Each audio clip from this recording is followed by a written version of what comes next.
Fire clapperboard, get ready to dive into the ultimate survival thriller that'll have you on the edge of your seat. In a world ravaged by a deadly plague, where humanity teeters on the brink of extinction, one man stands alone against the darkness.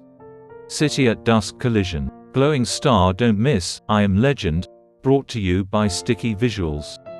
Directed by the brilliant Francis Lawrence and featuring a stellar cast including the legendary Will Smith, Alice Braga, and Charlie Tahan, this film is an adrenaline-packed rollercoaster ride from start to finish. Eyes with a jaw-dropping 7.2 rating on IMDb, this movie is an absolute must-watch for anyone craving heart-pounding action, mind-bending suspense, and a tale of resilience like no other. Revolving light, prepare yourself for an epic journey as the last survivor in New York City battles against all odds to find a cure and save what remains of humanity. Are you ready to join the fight? Don't wait any longer, hit play now and experience the thrill of I Am Legend for yourself. Popcorn fire. Dr. Crippen, Emma Thompson, is interviewed on TV about her great discovery. She has changed the measles virus genetically so that it attacks cancerous cells. She explains that all the cancer patients which her cure has been tested on have recovered so far. The scene jumps to 3 years later. We see New York City has become an empty and desolate place, devoid of human life. Grass covers roads and buildings, abandoned cars line the highways and the city is silent. It seems that the apocalypse has arrived. Robert Neville, Will Smith, is driving through the deserted city accompanied by Sam, his dog. A herd of deer leap across his path and he follows them, gives chase at speed in the car. He tries to shoot them and we realize it's a hunt. The deer split up and run down a road blocked with abandoned cars. Neville gives chase on foot, trying to hunt one deer down. As he rounds a corner, he gets the deer in his gun sights only to be beaten to the kill by a lion that presumably escaped from the NYC Zoo. Robert is torn as to whether to shoot the lion and its family who also enter the scene or leave the deer to them. At this point, Robert's watch alarm starts beeping and he leaves, taking Sam with him. We see Neville's home. It is the typical American detached house, but it looks as though it were in the middle of a war zone. Robert and Sam have had a seemingly normal evening, eating processed food and watching TV. After a bath, Neville shuts, locks and protects every door and window with massive steel shutters. He sleeps with Sam in a bathtub, rifle in hand, with sounds of screaming surround the home. Robert Neville, Will Smith, is driving through the deserted city accompanied by Sam, his dog. A herd of deer leap across his path and he follows them, gives chase at speed in the car. He tries to shoot them and we realize it's a hunt. The deer split up and run down a road blocked with abandoned cars. Neville gives chase on foot, trying to hunt one deer down. As he rounds a corner, he gets the deer in his gun sights only to be beaten to the kill by a lion that presumably escaped from the NYC Zoo. Robert is torn as to whether to shoot the lion and its family who also enter the scene or leave the deer to them. At this point, Robert's watch alarm starts beeping and he leaves, taking Sam with him. We see Neville's home. It is the typical American detached house, but it looks as though it were in the middle of a war zone. Robert and Sam have had a seemingly normal evening, eating processed food and watching TV.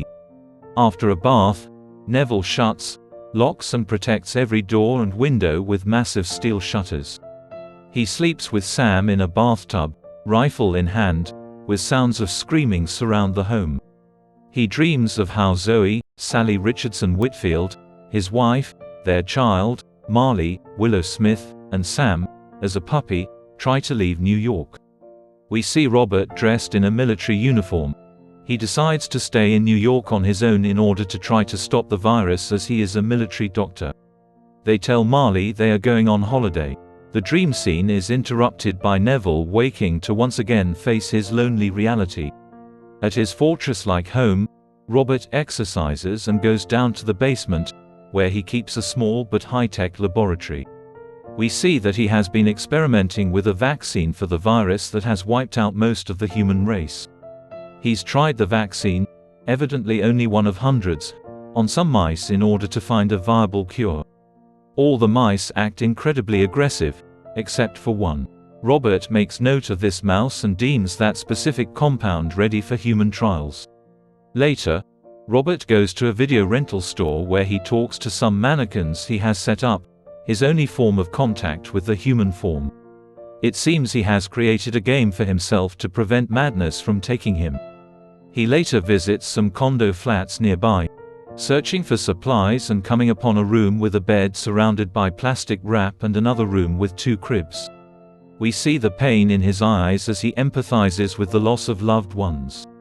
Later, we hear the radio message Neville has created and plays over all AM radio frequencies. It says that he's alive, and that he'll be waiting for more survivors at the docks of the bay at midday every day. Sam spots a deer again, so Robert and Sam go after it. The deer runs into an old building at ground level, and Sam goes after it, although Robert has tried to hold Sam back. Robert enters the building as Sam will not return of his own accord. Carefully, Robert searches the darkened rooms. He finds the corpse of the deer and Sam, hiding under an old desk. An infected male then leaps out of the darkness to attack Robert and is shot dead. Both Sam and Robert start running away through the building. Some more of the infected appear and chase them. He fights them all and both are able to get out of the building. The leader of the infected, Mahawk, cannot run after them because his skin burns as soon as he comes in contact with the sunlight, and after screaming at Neville, he retreats back to the safety of the darkness. Soon afterwards, Robert sets a trap to catch one of the infected. He succeeds and takes the captured female infected, Joanna Newmatter, home to his lab.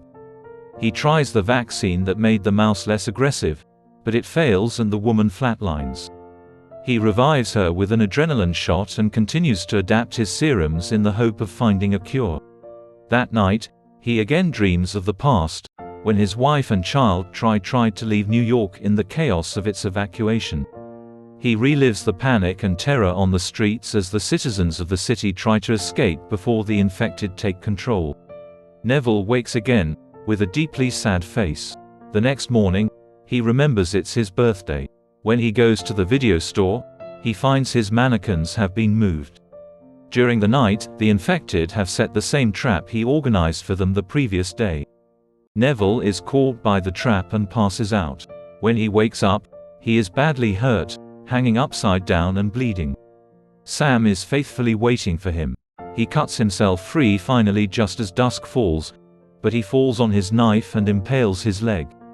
The infected leader then appears with infected dogs who attack Robert, but Sam defends him, who succeeds in crawling back to his car to retrieve a pistol, shooting the infected dogs dead. He looks over to see Sam collapse from a bite wound and picks her up and lays her in the car. When he gets home, he puts Sam on a table and injects her with an experimental vaccine.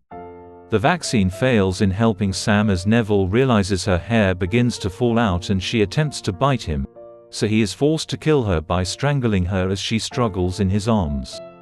Tears stream down his cheeks as he says goodbye to his only friend. He then goes and buries her in the streets. In a grief-stricken rage, he decides to fight all the infected face to face. He drives his SUV at high speed into the hordes of infected who roam the streets at night. He nearly runs off the end of the pier and crashes. The infected overturn his SUV. Just as he is about to die, a bright light shines on him and he blacks out. While blacked out, he has dreams about the past once more. This time he dreams of the helicopter his wife and child used to escape New York. As it takes off, a nearby helicopter is attacked by infected and crashes into the helicopter carrying his family. He wakes up in his house to Shrek playing on the TV and stitches in his knife wound. The people who rescued him are Anna, Alice Braga, and her son Ethan, Charlie Tahan, who have heard Robert's radio message and went to find him the previous day. Anna explains a plan to leave New York and go to a colony of immune survivors in Vermont. Robert, however, insists that he wants to be left alone and that he doesn't believe that such a place exists. Later that evening, Robert realizes that the infected are attacking the house. The previous night they had followed Anna back when she rescued Robert. Although Robert's home defenses are comprehensive, the infected are so great in number they breach the shutters and make their way into the house. Robert, Anna and Ethan retreat to the basement lab. During the hectic fight, Robert has time to realize that the infected female he had captured earlier and tested the virus vaccine on has come back to her human form. He takes a sample of her blood in a syringe and gives it to Anna, telling her to leave through a small trapdoor with Ethan. Robert stays back to kill as many of the infected as he can, blowing them to pieces along with himself, including the vicious alpha male who has made a personal quest out of hunting Robert down. Anna and Ethan reach a strange place in the middle of the countryside. The road is cut by a castle-like wall and a steel door. There, some human survivors live in that enclosed community. Anna gives the syringe with the antidote to the human leader of that small community, and her voice-over tells us of the legend that Robert Neville has become. Alternate ending. During the fight between Robert and the infected, Robert realizes that the infected female he had captured earlier and tested the virus vaccine on has come back to her human form. Alpha Vampire makes cracks in the glass chamber, in shape of a butterfly, indicating he wants the female back. Robert removes her drug drip and moves her outside the glass chamber, saying that he's listening to God. The Alpha Vampire directs other vampires not to attack Robert, who now vaccinates the female to return her to vampire form. The Alpha Vampire picks her up and leaves with other vampires while Robert says sorry to them for killing some vampires in his experiments. Robert, Anna and Ethan now live together and keep on searching for other human survivors by sending messages in AM broadcasts.